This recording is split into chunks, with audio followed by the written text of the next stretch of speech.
வாழ்க குருவே துணை குரு அடி போற்றி.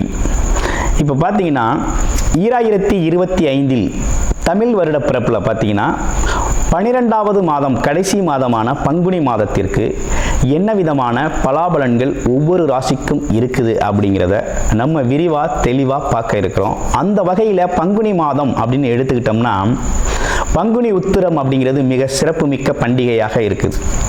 அது மட்டும் இல்லாமல் இந்த பங்குனி மாதத்தில் 7 சுப முகூர்த்தங்கள் வருது. பங்குனி மாதத்தில் தான் பார்த்தீங்கன்னா கிராமப்புற திருவிழாக்கள் தொடங்கக்கூடிய ஒரு காலகட்டமாக இருக்குது.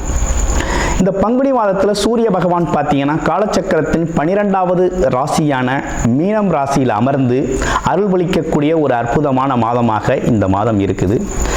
இந்த மாதத்தை பொறுத்த வகையில் பல்வேறு விதமான சிறப்பு பண்டிகைகள் இருந்தாலும் திருவிழாக்களும் திருமணங்களும் அதிகமாக நடக்கக்கூடிய ஒரு மாதமாக இந்த பங்குனி மாதம் அப்படிங்கிறது அமைஞ்சிருக்கு.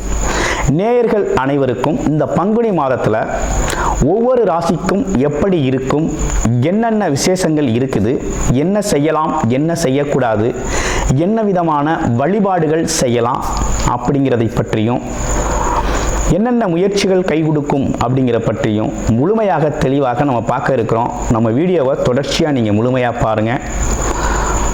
இப்போ உங்களுடைய ராசிக்கு எப்படி இருக்கு அப்படிங்கிறத இப்போ பார்க்கலாம். மகர ராசி காலச்சக்கரத்தின் 10வது ராசியான மகர ராசி சனி பகவானோட ஆதிக்கம் அப்படிங்கிறது அதிகமாக இருக்கக்கூடிய ஒரு அமைப்பு. சனி பகவானோட அருள் அதிகமாக இருக்கக்கூடிய அமைப்பு.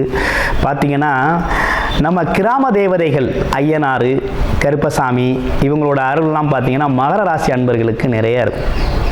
இந்த சிறு குறு தெய்வங்களோட வழிகாட்டுதல் அப்படிங்கிறது நிறைய உள்ளது. கனவுகள் காட்சிகளில் செயல்படுறது, ஆமாம், ஆத்மார்த்த ரீதியாக வழிகாட்டுதல்லாம் நடுண்டு மகர ராசிக்கு. இந்த மகர ராசி நேர்களை பொறுத்த வகையில் இந்த காலகட்டத்தில் எப்படி இருக்குன்னா 7.5 சனி காலத்திலிருந்து நம்ம கிட்டத்தட்ட விடுதலை அடைஞ்சாச்சு. 5 வருட காலங்களை தாண்டியாச்சு. இப்போ முழுமையாக விடுதலை அடையக்கூடிய காலமும் வந்துருச்சு. கிட்டத்தட்ட இன்னும் ஒரு 20-30 நாட்கள் தான் இந்த மாதம் முடிஞ்சிருச்சு. அப்படின்னா சனி பகவானோட 7.5 சனி பாதிப்பிலிருந்து முழுமையான விடுதலை அடைஞ்சிருவீங்க. இந்த மகர ராசி நேர்களை பொறுத்த வகையில் என்னென்னா தொழிலில் ரொம்ப சிரமப்பட்டுட்டீங்க. முடிவெடுக்கிறதுல ரொம்ப குழப்பம் வந்துருச்சு. எந்த முடிவெடுத்தாலும் தவறாக போய் முடியுது. நெகட்டிவ் தாட்ஸ் வருது. உடல் ஆரோக்கியம் கெட்டுப்போச்சு. சில பேர் தொண்டை குரல் வளம் காது மூக்கு தொண்டைகள் சம்பந்தப்பட்ட பிரச்சனைகள் ஏற்பட்டுருச்சு. உடல் ஆரோக்கியத்தில் பிஸ்னஸ் சரியாக இல்லை, வருமானம் இல்லை. ஏன் சொல்கிறோம்னா மகர ராசினியர்களோட ஜாதகங்களை அவ்வளோ ஜாதகங்களை நம்ம பார்த்துருக்கோம். இந்த மாதிரி விஷயங்களால் ரொம்ப பாதிக்கப்பட்டு போயிட்டீங்க. அதுவும் குறிப்பாக அந்த சனி பகவானோட விஷயத்தால் பாதிக்கப்பட்டிருக்கீங்க. அந்த விஷயங்கள் எல்லாமே இப்போ என்னென்னா அந்த தடையாக இருந்த விஷயங்கள் எல்லாமே அகலப்போகுது. அப்போ என்னென்னா வேலை தொழில் சம்பந்தப்பட்ட விஷயத்தில் உயர்வு கிடைக்க போகுது. மகர ராசியை பொறுத்த வகையில் வேலை தொழில் உத்தியோகம் இதெல்லாம் தொழில்நுட்பத்தோடு செயல்படக்கூடியவங்க. அதுலேயும் குறிப்பாக ஒரு தொழிலை செய்யணும் அப்படின்னா அந்த தொழில் நுணுக்கத்தை நீங்கள் கற்றுக்கிட்டு அந்த தொழில் நுணுக்கத்தோடு தான் செயல்படுவீங்க. எடுத்ததுலேருந்தே வெற்றி வாய்ப்புகளை சூடக்கூடியவர்களாக இருப்பீங்க. அந்த தொழில் யுக்தி அப்படிங்கிறது நல்லாயிருக்கும். அந்த திறன் அப்படிங்கிறது நல்லாயிருக்கும். தாக்குப்பிடிக்க திறன் கூட.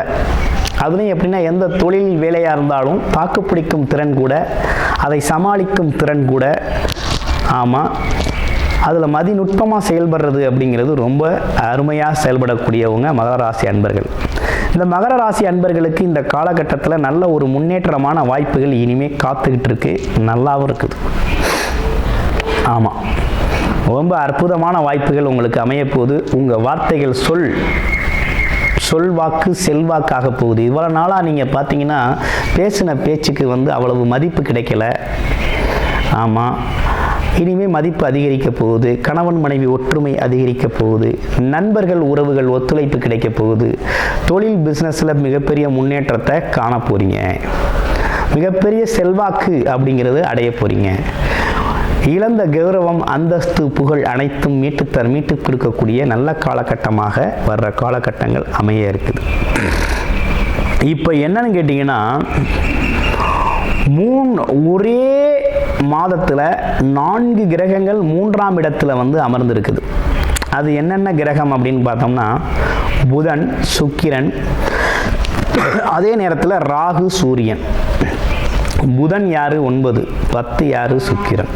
தர்ம கர்மாதிபதி யோகம் அப்படிங்கிறது எங்கே அமைக்குது? 3ஆம் இடத்துல வந்து இருக்குது. தர்மமும் கர்மமும் செய்யக்கூடியவங்க 3ஆம் இடத்துல வந்து அமர்ந்திருக்காங்க. அது மட்டும் இல்லாமல் சூரியன் 8க்குடைய சூரியன் அப்படிங்கிறதும் அமர்ந்திருக்குது. இது என்ன விதமான விஷயத்தை குறிக்குது அப்படின்னா, இந்த காலகட்டத்தில் நீங்கள் தொழில், அதாவது இடமாற்றம் சம்பந்தப்பட்டு வேலை தொழில் சார்ந்த இடமாற்றம் பயணம் அப்படிங்கிறத அதிகமாக விரும்பக்கூடிய வகையில் அமைஞ்சிருக்கு. குறிப்பாக கோயில் குளங்கள் நிறைய போக வேண்டியிருக்கு, தர்ம காரியங்களில் ஈடுபட வேண்டிய காலகட்டமாக இருக்குது. தான தர்மங்களில் ஈடுபட வேண்டிய காலகட்டமாக இருக்குது. இன்னொரு பக்கம் என்னென்னு கேட்டிங்கன்னா, தொழில் சார்ந்த வளர்ச்சிக்காக, அது சார்ந்த முன்னேற்றத்திற்காக பல்வேறு விதமான இடமாற்றங்களில் இது சார்ந்த விஷயங்களை சேகரிக்க வேண்டிய அவசியம் இருக்குது. அடுத்த கட்டத்துக்கான முயற்சி, அடுத்த கட்டத்துக்கான திட்டம் அப்படிங்கலாம் செய்ய வேண்டிய அவசியம் இருக்குது. அப்போ வேலை தொழில் வியாபாரம் அப்படிங்கிற ஒரு விஷயம் வந்து தற்காலிகமாக எப்படி இருக்கும் அப்படின்னா, கொஞ்சம் மாற்றத்தோடு நீங்கள் செய்யணுங்கிற அமைப்பு ஏற்பட்டிருக்கு. அதில் புது யுக்திகளையும் புது விஷயங்களையும் உட்படுத்தி செய்ய வேண்டிய அவசியம் அப்படிங்கிறது ஏற்பட்டிருக்குது. அட்வான்ஸாக போகணும் அப்படிங்கிற அமைப்பு அப்படிங்கிறது உண்டாயிருக்கு. இதுதான் மகர ராசிக்கு ஏற்பட்டிருக்கக்கூடிய சிக்கல். அடுத்து என்னன்னு கேட்டிங்கன்னா, தர்ம சிந்தனையோடு செயல்படணும், தான தர்மங்களை செய்யணுங்கிறது கட்டாயமாக இருக்குது. இந்த மாதத்தில் கூடுமானவரையும் குலதெய்வ கோயிலுக்கு போயிட்டு வாங்க. அடுத்து கருப்பர் ஆலயங்கள், ஐயனார் ஆலயங்களுக்கெல்லாம் போயிட்டு வாங்க, ரொம்ப நல்லது. ஓகேங்களா? அடுத்து பார்க்கோம்னா, நாளுக்குடையவன் 6ல் இருக்கார். இடம் பூமி வீடு சம்பந்தப்பட்ட விஷயங்கள், கடன் வாங்குறது செய்கிறதெல்லாம் கொஞ்சம் தவிர்த்துக்கங்க. ஆமாம், ஏன்னா அந்த மாதிரி கடன் வாங்கி செய்யலாம் அப்படிங்கிற ஒரு அமைப்பு மனதில் தோன்றும். தவிர்த்துக்கிறது நல்லது. சரி, வேலை வாய்ப்பெல்லாம் நல்லா இருக்கா அப்படின்னா, கண்டிப்பாக வேலை இல்லாதவங்களுக்கு உறுதியாக வேலை கிடைக்கும், வேலைகள் நல்லாயிருக்கும். வேற என்ன சிறப்புகள் இருக்குது அப்படின்னா, இந்த 9ஆம் இடத்துல இருக்க கேது அப்படிங்கிறது ஆஞ்சநேயர் வழிபாட்டை குறிச்சுக்கிட்டே இருக்குது. அது மட்டும் இல்லாமல் விநாயகர் வழிபாடு அப்படிங்கிறதும் ரொம்ப முக்கியமாக இருக்குது. அப்போ உங்களை பொறுத்த வகையில் ராகு கேது பெயர்ச்சி வரையும் நீங்கள் பார்த்தீங்கன்னா ஆன்மீக ஈடுபாட்டோடு செயல்படணும் அப்படிங்கிறது ரொம்ப முக்கியம். மகர ராசி அன்பர்கள், மகர ராசியை பொறுத்த வகையில் இந்த காலகட்டத்தில் பார்த்தீங்கன்னா முயற்சிகள் அனைத்து முயற்சிகளையும் செய்ய வேண்டிய காலகட்டம். இதற்கான அறுவடையும் இந்த மாதத்தோட 15 தேதிகளுக்கு பிறகு அதற்கான விஷயங்கள் அனைத்தும் படிப்படியாக நடக்க ஆரம்பிக்கக்கூடிய நல்ல அமைப்பு உருவாகிருக்கு. சரி, இப்போ குழந்தைகள் படிப்பு கல்வி நிலைகள்லாம் எப்படி இருக்குது அப்படின்னா ரொம்ப நல்லா இருக்குது. போட்டித் தேர்வுகளில் வெற்றி பெறக்கூடிய ஒரு அமைப்பு. இன்னொன்று அறிவு வெளிப்படுத்தக்கூடிய ஒரு நல்ல காலகட்டமாக இருக்குது. உடல் ஆரோக்கியத்தை எப்படி இருக்குது அப்படின்னா, உடல் ஆரோக்கியத்தை பொறுத்த வகையில் நல்ல முன்னேற்றம் ஏற்பட்டிருக்கு. மகர ராசி அன்பர்களுக்கு உடல் ஆரோக்கியத்தில் நல்ல முன்னேற்றம் இந்த காலத்தில் உருவாயிருக்கு. ரைட்டு, அடுத்து வேற அப்படின்னா உங்களோட ராசியில் இருக்கக்கூடிய நட்சத்திரங்களுக்கு என்ன பலன் அப்படின்னு பார்க்க போகிறோம். அடுத்து உத்திராடம் நட்சத்திரம். உத்திராடம் நட்சத்திரம் எப்படி இருக்க போகுது அப்படின்னா, இந்த முட்டுக்கட்டையாக தடையாக இருந்த விஷயங்கள்லாம் தகர்த்தெறியக்கூடிய காலகட்டமாக இருக்குது. வண்டி வாகன பயணங்கள் அப்படிங்கிறது சிறு குறு பயணங்கள் இந்த காலத்தில் ஏற்படும். அவசரம் இல்லாமல் பொறுமையாக செயல்படுறது நல்லது. அடுத்து திருவோண நட்சத்திரம். திருவோண நட்சத்திரத்தை பொறுத்த வகையில் பார்த்தீங்கன்னா, எதையாவது சாதிக்கணும், எதையாவது செய்யணும் அப்படின்னு திட்டமிடுறது மட்டும் இல்லாமல் ஒரு குழப்பமும் இருக்கும். எந்த தொழில் செய்யலாம், எதில் லாபம் இருக்கும், எது நல்லா வருமானம் வரும் அப்படிங்கிற ஒரு குழப்பமான போக்கு அப்படிங்கிறதும் உண்டு.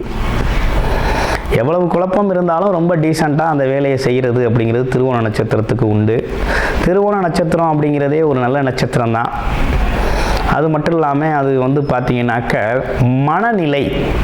மனநிலையை எப்போதுமே கொஞ்சம் சீராக அழகாக வச்சுக்கக்கூடிய ஒரு நட்சத்திரம். எதுக்கும் அஞ்சாமல், எதை பற்றியும் குழப்பிக்காமல் ஒரு நிலையான தன்மையை கொடுக்கக்கூடிய ஒரு அமைப்பு.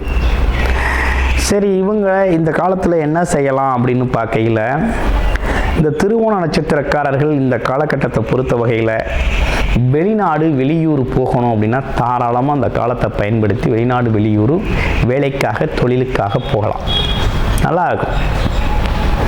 அதை விட்டால் கொஞ்சம் வயசானவங்க ஆன்மீக பயணங்களுக்கு ரொம்ப அருமையாக இருக்கும். அப்பாவோட உறவுகள் சொந்தங்கள் சம்பந்தப்பட்ட விஷயங்கள்லாம் அந்த காலத்தில் ஒரு ஒற்றுமை ஏற்படுது. அடுத்து அவிட்டம் நட்சத்திரம். அவிட்டம் நட்சத்திரத்தை பொறுத்த வகையில் கொஞ்சம் சுறுசுறுப்பாக சுருக்குன்னு இருக்கக்கூடிய ஆளுங்க. எப்படின்னா எடுத்தோம்னா அந்த வேலையை டக்குன்னு முடிச்சிடணும். அவ்வளவு வேகம் இருக்கும். பேச்சிலையும் அவ்வளவு வேகம் இருக்கும், ஒரு நேர்த்தி இருக்கும், ஒரு கண்டிப்பு இருக்கும்.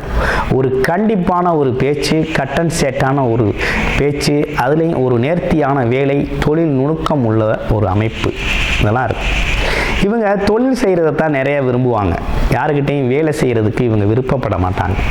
அடிமை வேலை, அடிமை ஜீவனம் அப்படிங்கிறது இவங்களுக்கு அதிகமாக விருப்பம் இல்லாது. சொந்தமாக தொழில் செய்யணும், முன்னேறணும், அதில் நல்ல வருமானத்தை பார்க்கணுங்கிற அமைப்பு கொண்ட நட்சத்திரமாக இருக்குது. இவங்களுக்கு இந்த காலகட்டம் எப்படி இருக்குது அப்படின்னா தொழில் வேலை மாற்றங்கள் செய்யக்கூடிய காலகட்டம். அதில் ஒரு முன்னேற்றம் அப்படிங்கிறத எதிர்பார்த்துக்கிட்டு இருக்கிறாங்க. இனி வர்ற காலங்களில் இவங்களுக்கு தொழில் வேலை சம்பந்தப்பட்ட விஷயங்களில் நல்ல முன்னேற்றமும் நல்ல வருமானமும் எடுத்த முயற்சிகள்லாம் வெற்றி பெறக்கூடிய வகையில் ரொம்ப சிறப்பான எதிர்காலம் அப்படிங்கிறது காத்துக்கிட்டு இருக்கு. பொன் பொருள் செல்வாக்கு உயரக்கூடிய காலகட்டமாக இந்த காலகட்டம் அமைஞ்சிருக்கு. உங்களுடைய சுய ஜாதகத்தில் என்ன தசாபுத்தி நடக்குது அப்படிங்கிறத பார்த்து அடுத்தடுத்த நிலைகளில் நல்ல முயற்சிகளில் எடுத்து நம்ம கூறிய பொது பலன்லேருந்து நீங்கள் எது தசாபுத்திக்கு பொருத்தமாக இருக்கோ அதில் செயல்படுங்க, வெற்றி நிச்சயம். நன்றி, வணக்கம், வாழ்த்துக்கள்.